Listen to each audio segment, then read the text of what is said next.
Huli sa CCTV ang isa na namang nakawan sa Makati. Huli rin ang dalawang sospek sa follow-up operation. Ang detalye sa agenda report ni Andrea Salve.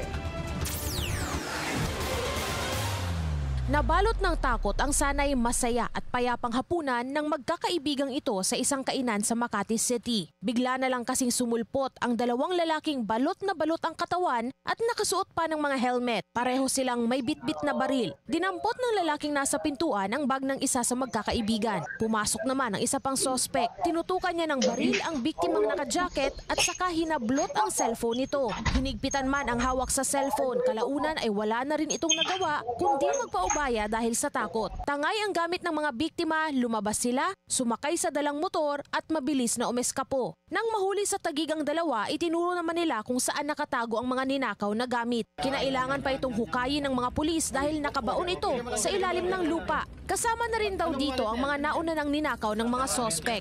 So ibig sabihin, may mga previous robbery involvement itong dalawang ito. Siguro, ang kuha nila, nakiramdam muna sila.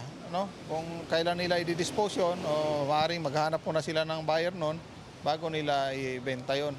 Naibalik sa mga biktima ang kanilang mga gamit kabilang na ang mamahaling mga camera at cellphone. Nabawi rin ang mga baril ng dalawa. Tumanggi nang humarap sa camera ang mga suspect na nasampahan ng kasong robbery at illegal possession of firearms. Kasunod ng insidente, muling hinimok ng Makati PNP ang publiko na agad mag-report sa mga otoridad kapag naharap sa kapahamakan. Para sa agenda, Andrea Salve, Billionaire News Channel.